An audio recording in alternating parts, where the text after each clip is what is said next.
Hello, everyone, and welcome back to The Rundown. I will be your host today, Craig DeLuz, coming at you from the West Coast, the left coast, behind the Iron Curtain, otherwise known as the Sierras. And today, well, today is hump day. Uh-oh. Mike. What day is it, Mike?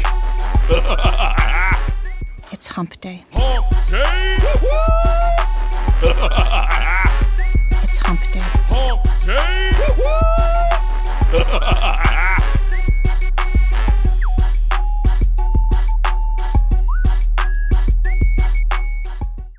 That's right, folks. Today is hump day. This is the day in which we attempt to begin the weekend, sometimes with success, sometimes not. But as I always like to say, the fun is all in the trying. Now, you might have noticed, wasn't here the last couple of days, was actually out of town with the family. We were visiting Yosemite, having a good old time with some of the grandkids, with my daughter and my son-in-law and my wife. And anyway, we were having a good old time. And well, let's just say the internet connection there isn't exactly conducive to doing a live stream. So anyway, y'all had to do without for a couple of days, but I'm sure y'all managed.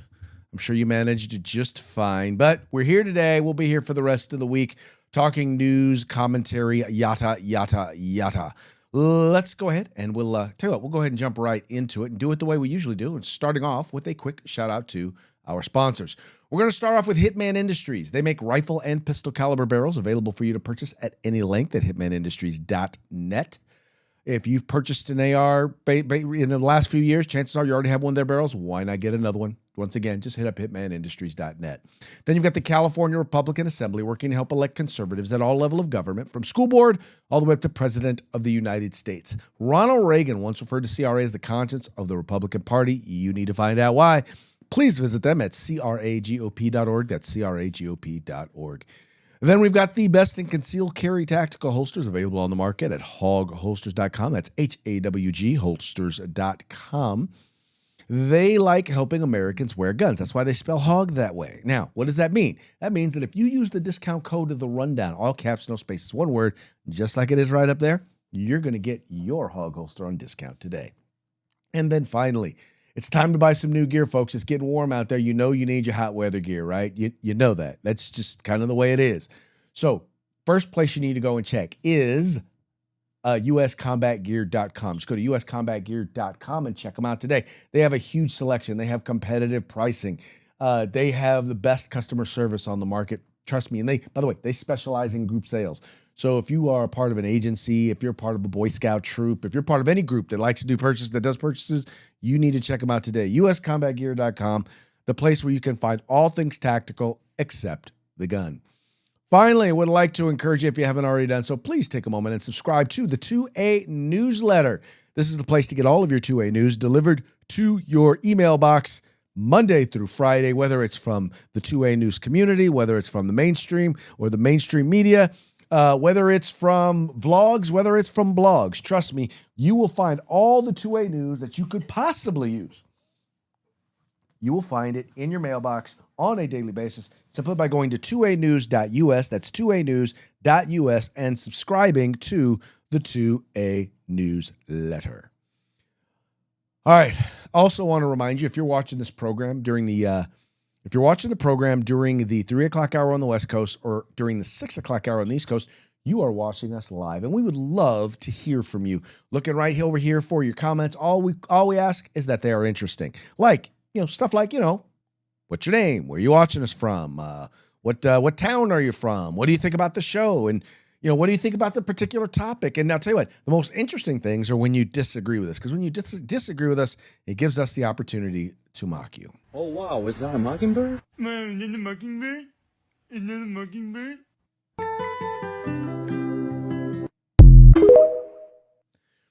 As Mike would say, we will mock you.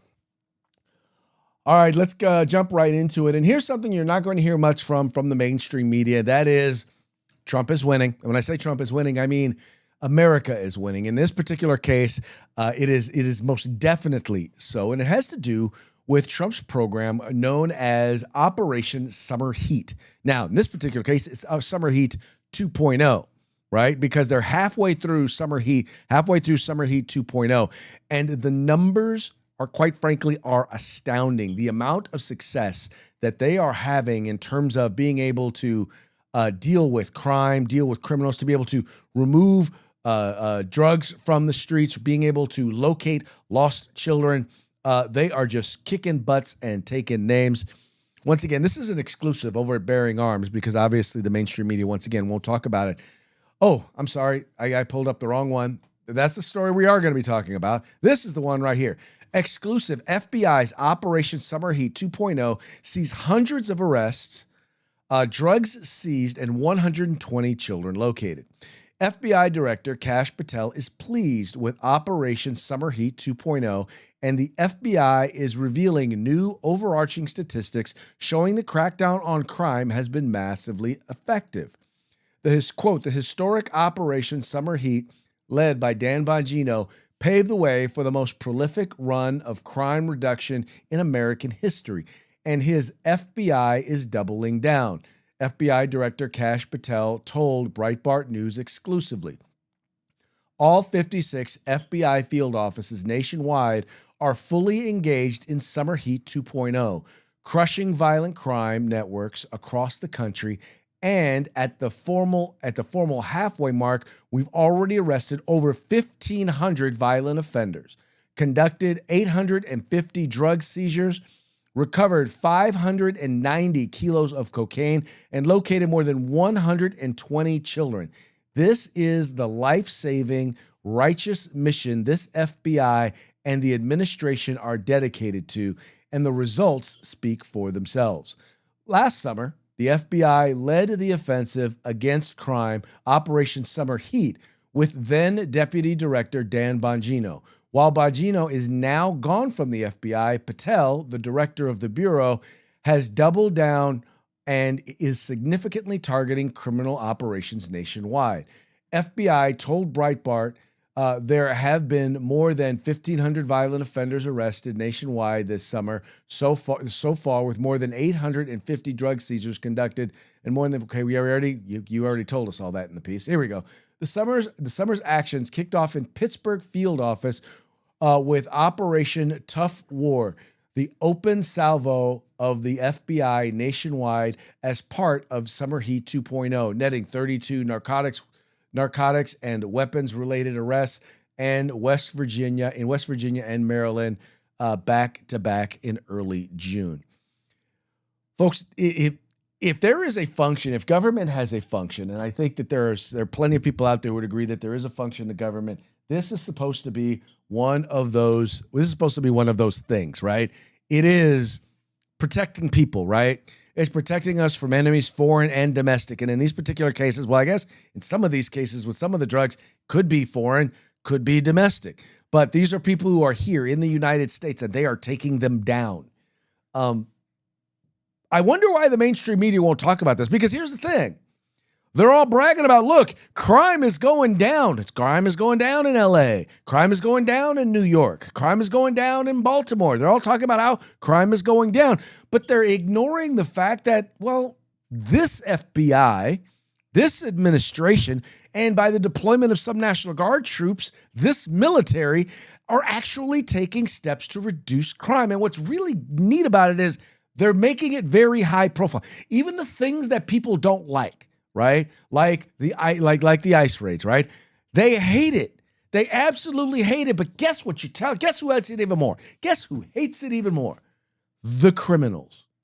Because what you're telling them is, we're coming for you. And this isn't a partisan thing. I'll tell you, I've said this and I bragged on my sheriff, and I'm going to brag on him again. That's exactly what our current sheriff is doing. And he's a Democrat here in Sacramento County. He's cracking down on criminals. He's cracking down on drug traffickers. He's cracking down on home invaders. He's cracking down on retail theft. He's cracking down on sex crimes, and he's promoting it and talking about it. And as a result, we're seeing a reduction in those crimes. Wow. Let's see. If you want to see crime reduced, how about you enforce the law? See, that's what's funny. If you want to see less crime, you don't cut law enforcement. You don't defund the police. You actually make it so that they can do their jobs. And you don't just do it, you promote it. You let people know we're coming after you. And when you do, they move on. They find someplace else to go.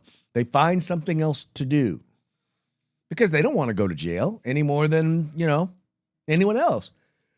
They've chosen a life of crime because in many cases it's easier than doing the right thing. Well, how about we make doing the right thing easier than committing a crime? How about when you arrest somebody, they actually do jail time? How about that? Maybe, just maybe. How about we do that? Anyway, a lot of people have talked about the qualifications of Kash Patel, trying to say, oh, he's not qualified. He doesn't have enough law enforcement experience. Well, I'm sorry. He's doing a bang-up job. I mean, I haven't heard about him, I haven't heard about it. So far, I haven't heard about the FBI, I don't know, infiltrating political campaigns of Trump's political enemies. Although I will say this, the Justice Department has made it a point to investigate some things that might involve some other politicians. I ain't gonna lie about that. But there are also things where clearly there's reason to believe that crimes were committed. And by the way, they're doing it. They're putting the information out there and letting you know that these investigations are happening. It's not like they're infiltrating people's campaigns, and secretly spying on them like some folks did. Not saying, just saying, but hats off to Kash Patel. Hats off to the folks over at the Department of Justice. Hats off to President Donald Trump. Now, here's one where I want to take my hat off, but I want to more take it because I want to throw it at somebody. And I want to throw it at somebody because this is, academia is supposed to be objective, right? It's supposed to be about getting at the truth, right? Medicine is not supposed to be political, right? So here you've got medicine is political. Now they've been turned political.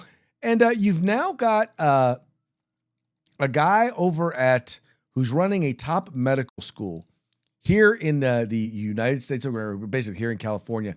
And he's asked a very simple question. And needless to say, he has a very hard time answering it.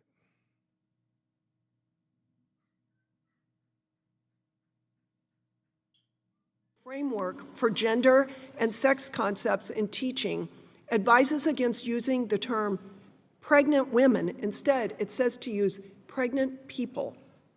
Who are pregnant people compared to pregnant women? Just curious. So that is a part of a curriculum to help our students who are facing a wide diversity of patients. Of course, the vast majority of pregnancies are in women, and I have absolutely no problem with using the word pregnant women. I use it myself. Has a non-biological woman ever had a baby? A transgender person can. Has a non-biological woman ever had a baby? I would reiterate, we it's take ridiculous. care. Yes, it is ridiculous. And this is what's funny. So this is a piece over at the California Post. Moment, head of top California medical school squirms when asked whether only a woman can get pregnant. The head of one of the country's top medical schools sparked outrage during a tense House hearing after refusing to say that only women can get pregnant. Dr. Sam Hawgood, chancellor of the University of California, San Francisco, was pressed by Washington lawmakers Tuesday after the school's guidelines against using the term pregnant women while testifying about the impact of DEI initiatives in medical schools. Dr. Hawgood, you see, we already heard all of the stuff that he had to say. Miller shot back after the doctor if a non-biological woman could carry a child. A transgender person can, Hogwood replied. That's not a biological woman, Miller responded, asking again if a non-biological woman has ever had a baby. I would reiterate, Hogwood started before Miller interjected, that's ridiculous. We take care of transgender patients, the chancellor continued. Representative Randy Fine of Florida also had a testy exchange with Hogwood. asking the chancellor who can become pregnant besides women. Oh, here's another one. I didn't pull down that video. Anyway, when Fine pressed further about the definition of transgender women, a transgender woman, the chancellor shot back, "You heard what I said. They don't recognize transgender." A doctor finally stated that transgender men can carry children, leading the congressman to call the remark insane. So once again, and here's the thing, is we're talking about ignoring basic biology. And I think this is important to note. I mean, once again, if you want to live your life a certain way, you have every right to. If you decide that I want to dress as a woman, that you want to have a woman's name, you have every right to. But you don't have a right to require or force other people. And in cases like this, we're talking about specifically ignoring biology, right?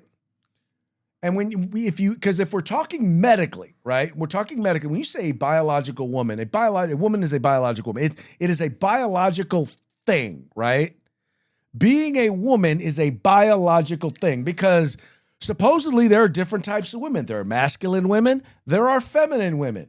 There are women who like men. There are women who like women, right? There are tall women. There are short women. There are women firefighters. There are women boxers. There are women secretaries. There are women teachers, right?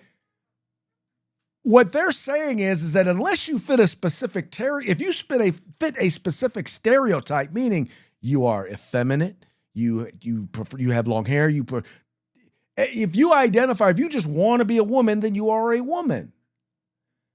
No, it doesn't work. I mean, you can appear that way, you can dress that way, and that's okay. You have every right to do that. But you don't have a right to force everybody else and to create confusion.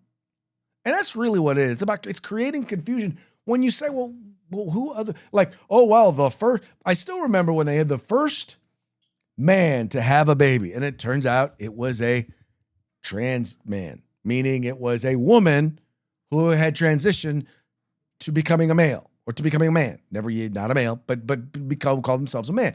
And once again, that's not a man. That's a woman. That's a woman who identifies as a man. If you want to say that's a woman who identifies as a man, you can say that, but it's not a man. It's just not.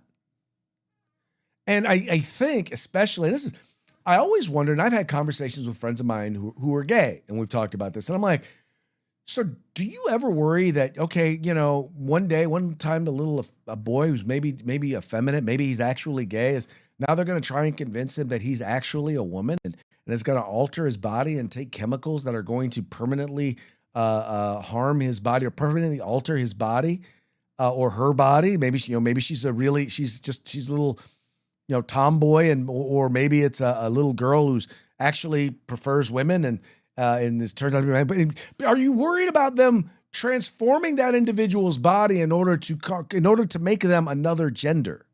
And you know what? That's a big thing. There's a reason why there is a group called Gays Against Groomers, right? Because their biggest thing is they're like, no, you shouldn't be messing with kids.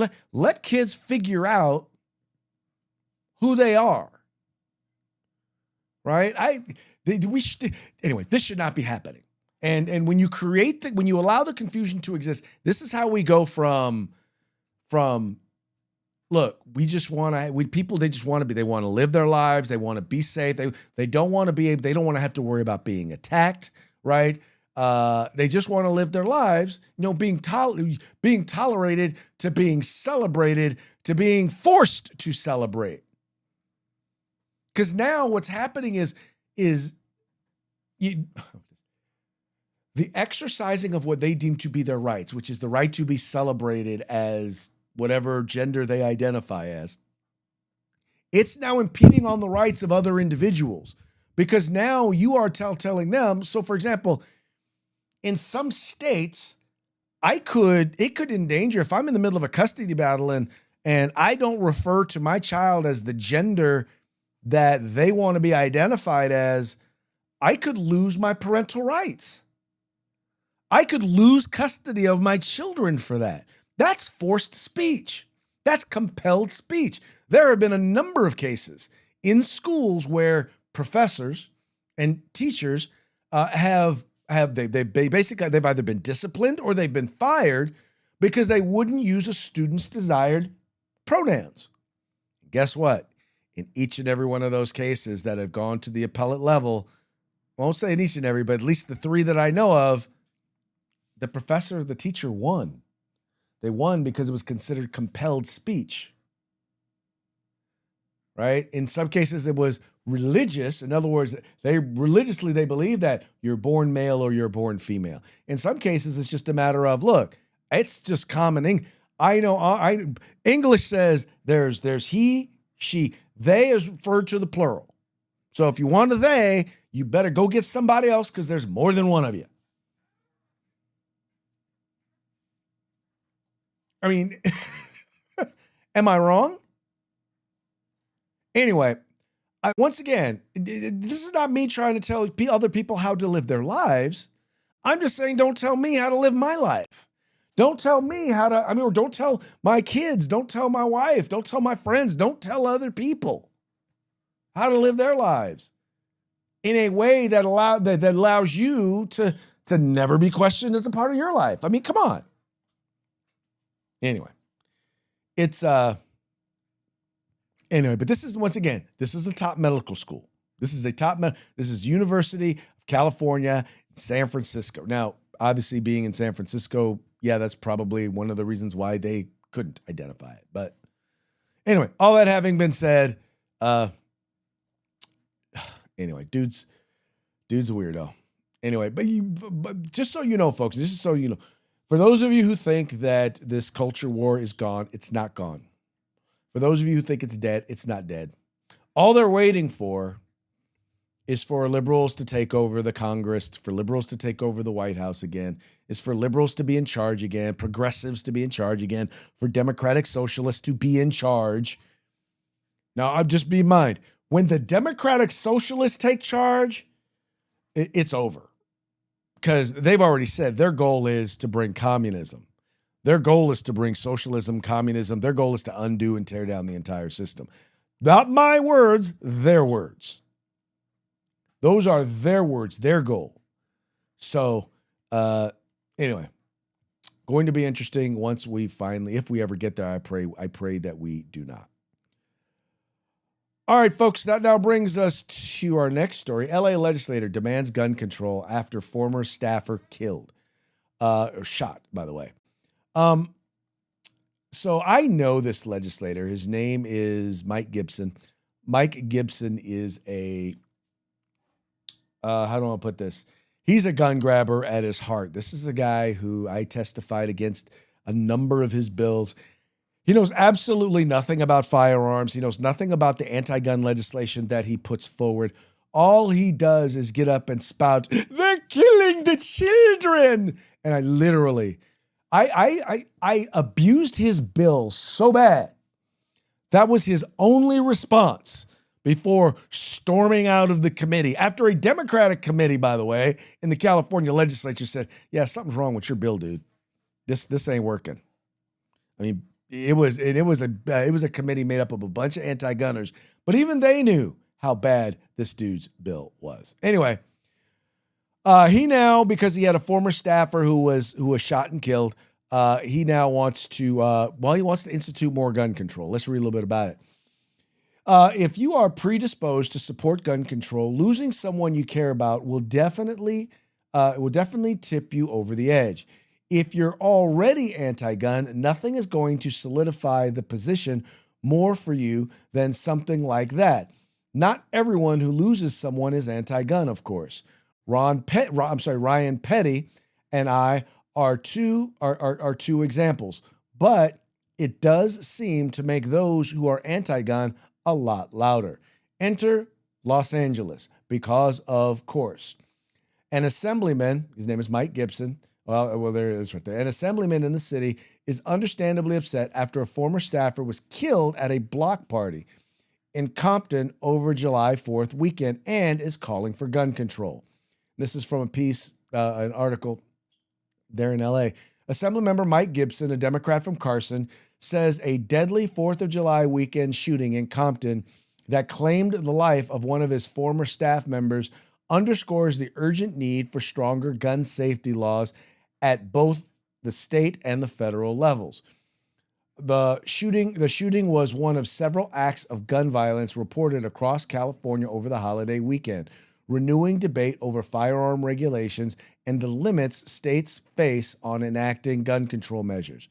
At the block party in Compton, a gunman opened fire on a crowd, killing Eric Washington, a former California Assembly aide, and Maya Bordenov Jenkins, while injuring 3 others.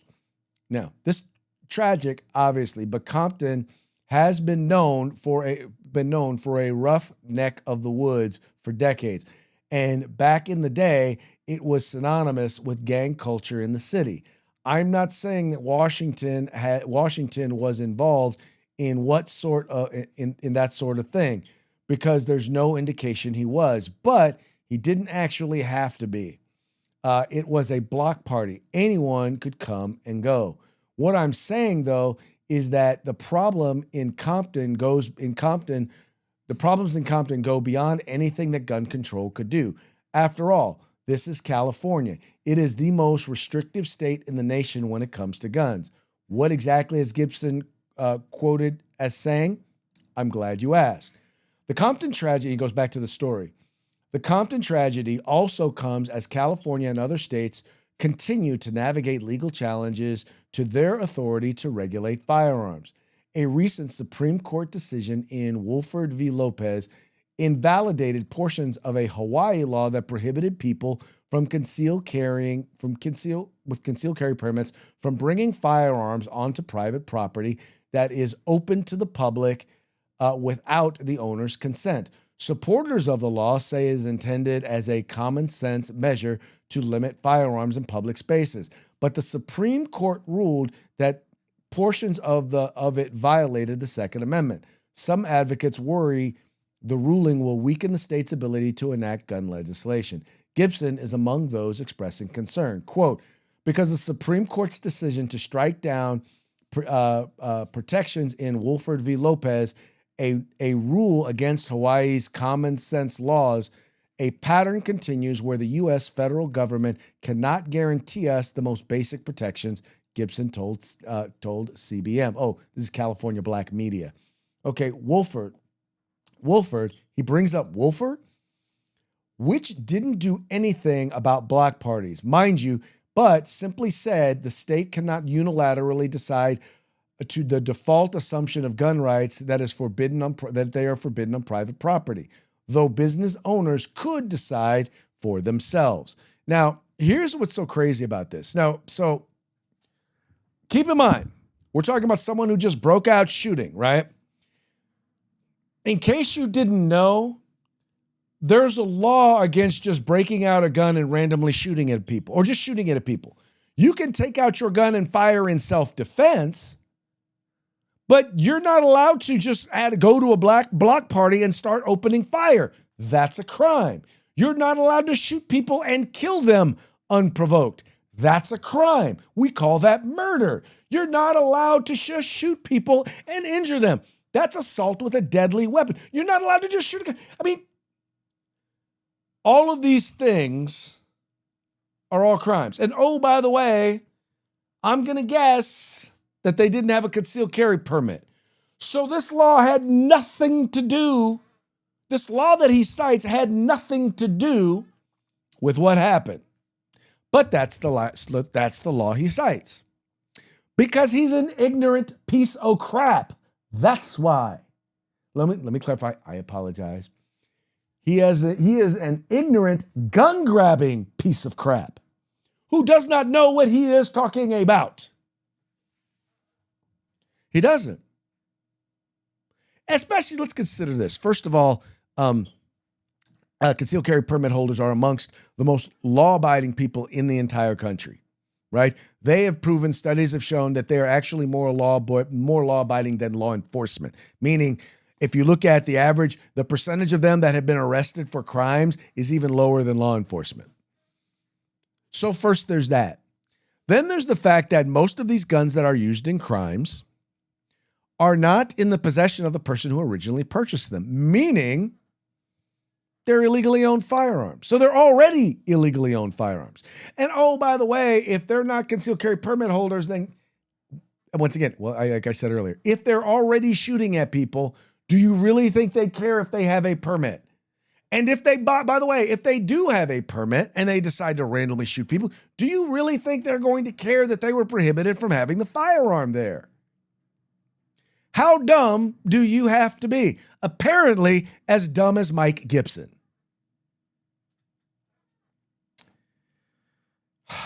That's, well, stupid is as stupid does. And this is a guy who's been in the state legislature for years. And he's still there. And will continue to be there, well, until term limits eventually put him out. All right.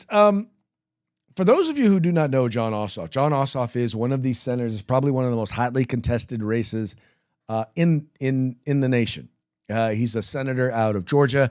And if Democrats are going to be successful in taking over the Senate, this is a seat that they have to win. They cannot. There is no possible way that they continue to hold on to the Senate without holding on to this seat. Well, Jon Ossoff is a guy who's he's a guy who just talks about how he wants to get billionaires or billionaire money out of politics, right? Me personally, I don't get it. I don't get why do billionaires get to put a bunch of money in politics? And why does everybody else get to put money in politics, but people with money don't? I mean, if you look at it, most of the billionaire money in politics comes from the left. Most corporate money goes to the left. Republicans, on average, have much smaller donors. But anyway, I digress. Now, this one here is funny because this is a story over at the Washington Free Beacon, and it says, meet the 39 out-of-state billionaires bankrolling Jon Ossoff's campaign after the senator denounced billionaire money and a coin-operated system. To Senator Jon Ossoff, Democrat from Georgia, the billionaires are to blame for driving the culture of corruption in American politics, and he has appointed himself as the man to put a stop to it. He could start by taking a look at his own campaign, which has accepted nearly $400,000 in campaign contributions from billionaires so far this election cycle. Ossoff, a liberal who is widely considered the most endangered Democrat incumbent senator heading into November, has garnered presidential buzz and a national profile. With his fierce denunciations of billionaires, the Trump family, and the Epstein class, quote, Epstein class, but his self-styled grassroots campaign for a second full term has accepted contributions from 39 billionaires since the start of 2025, according to Forbes and Federal Election Commission records. Ossoff's roster of prominent billionaire benefactors, none of whom appears to be from Georgia, includes progressive mega donor George Soros and his son Alex Soros, as well as Jeffrey Epstein's associate and LinkedIn co-founder Reid Hoffman, Hotel, Air, and Illinois Governor J.B. Pritzker, and his sister, Harvard Corporation senior fellow and former Obama Secretary of Commerce, Penny Pritzker, and Microsoft divorcee Melinda Franchise Gates. Contributions according to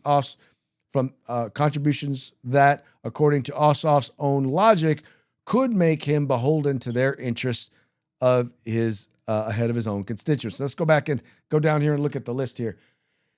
So this is the list of the billionaires who've given him money. Adam Norwitt, do not know him. Don Levin, J.B. Pritzker, James Chambers, John Morgan, John Morgridge, Jennifer Pritzker, Catherine Rayner, Pat Stryker, Amos Hofstetter, Amy Goldman Fowler, Brian Shrimp. There you go. Let's call him Shrimp. Anyway, Chris Larson, Christopher Stowe, Christy Walton, Dirk Ziff, George Soros. I'm trying to see if there's any other notable names on here. Once again, Penny Pritzker. Yeah, so there's a list of 39 folks here in the article. I'll tell you what I'll do. Let me go ahead and put that in the chat, and you guys can go ahead and take a look at the list right there. But think about that. I mean, dude is just, I mean, first of all, his whole thing is, well, yeah, I want to, we should get billionaires out of politics. Billionaires and millionaires, let's just be honest. The mega wealthy give more to Democrats, and they give to Democrats because they can afford to, right? Labor unions, now that they've made it so that you cannot force someone to join a labor union are still the biggest donors, right? But their political power and the money that they're giving has come down a little bit because people can opt out of giving money to the union. But even that having been said, you look at the trial lawyers, you look at the medical associations. These are all liberals, and they're all handing money over to the Democrats. So John Ossoff is nothing new. What's interesting to me is the idea that they want to say, okay, well, they want to get rid of money in politics. Well, how else are candidates supposed to get the word out? If I can't raise money to be able to buy media, to be able to get the word out, especially when we know that 90% of the media, 95% of the media is in the tank for the Democratic Party, how do you find an objective way? How do you cut through the noise? There is no way to cut through the noise unless you can raise money. And what's funny about this is, liberal Democrats have a very, very hard time voting for billionaires. Just ask Tom Steyer, who spent somewhere I think this time around, he spent somewhere almost $300 million running for governor of California and lost. When I say lost, I mean he got his arse whopped. Not even close. Not even remotely close. He got whooped. And because, I know a lot of liberals in California were like, I kind of liked him, but I couldn't get myself to vote for a billionaire because somehow being a billionaire equates to evil. I don't see it that way. I think being successful, being able to become a billionaire, and mind you, Tom Steyer earned his money. Donald Trump, you say what you want, Donald Trump earned his money. He may have started off with millions from his father, but he turned the millions into billions. Right? Elon Musk earned his money. I may not like some of these other folks, some of these other billionaires. I may not like their politics, but guess what? They earned that money. So it meant that they were good at something. Doesn't necessarily mean they're good at choosing politics or good at choosing political candidates. But it shows they're at least not dumb. They may be ignorant in some areas. They may be wrong in some areas, but at least they're not dumb. I don't think being a billionaire makes you inherently evil. Some Democrats, well, they kind of happen to believe that. All right, folks, that now brings us to our parting shots. Now, parting shots are brought to you by Hog Holsters. Just go to hogholsters.com. Use the discount code The Rundown, all caps, no spaces, one word, and get your hog holster today. This first video here, this is Mr. Besant. He is, well, let's just say he's I'm trying to remember. Anyway, he is the highest ranking openly gay elected official. I mean, not elected official, appointee ever in government. And that's something that not a lot of people know. And he's appointed by President Trump. And here is him on the Will Cain Show getting asked about it. You are the highest ranking gay public policy office holder, I believe, in the history of America. And I will bet you there are some people watching that don't know that what I just said, because you're not a member of the Biden administration. That hasn't been the top line of your resume. You're not the first and proclaimed and celebrated because of that fact. That's been a fact in the background, unimportant to the Trump administration. I'm just curious what that says about you and the Trump administration. Well, it's what it says about President Trump. President Trump created the cabinet, not because who you go home to at night, not because of the color of your skin, not because of your religion, not because of some background. Created it based on merit. So, like, I go to the office every day knowing that I was chosen on merit. And that is the point. That's the point. He chooses the best people and then expects them to do their jobs. When they don't, they move on. I mean, he's already gotten rid of a few people and replaced them with people who are doing their job. Funny how that works. Anyway, this guy is hilarious. And he's got actually a very, very valid point. Like, when you become a senior citizen, 75 years old, you only really have a couple of choices. Once you turn 75 in America, you don't have a lot of options, and it's really sad. It really is. You can either be put into a nursing home and forgotten, or run every aspect of government. Those are the only... Seriously. All of you have to make a choice at 75. Do you want to play bingo all day long, or do you want to pass legislation that will have no effect on your life whatsoever? Yeah, that right there is kind of true. And then, by the way, this is another one that I love this one because this is Donald Trump winning. So where are you originally from, Ahmed? It's not there anymore. Why not? Ask Donald. Yep. Now, the rest of these are going to be brought to you by our friends over at the Babylon Bee, fake news that you can trust. You've probably heard about the epidemic of explosive diarrhea. Well, according to Babylon Bee, fake news you can trust, explosive diarrhea epidemic traced to gain of function lab at Taco Bell Institute. Ooh, wow. Oh, boom, boom. Okay, here we go. Study shows mysterious link between trying to run over ICE agent and bullets striking your windshield. Yeah. Rashida Tlaib introduces new campaign slogan for a brighter future and also death to America. That's kind of accurate for her. That is does kind of be her thing. And then finally, UK finally gets tough by increasing penalty for terrorism to 5 hours of community service. Yeah, the UK is they've gone off the deep end when it comes to their political correctness. Not a very safe place to be. Not a very safe place to be. All right, folks, that brings us to the end of our program. But before we go, we're going to give one more quick shout out to our sponsors. We've got Hitman Industries rifle and pistol caliber barrels available for you to purchase at any link at hitmanindustries.net. We've got the conscience of the conscience of the Republican Party at the California Republican Assembly. We've got the best in concealed carry tactical holsters available on the market at hogholsters.com. And finally, the place where you can find all things tactical except the gun.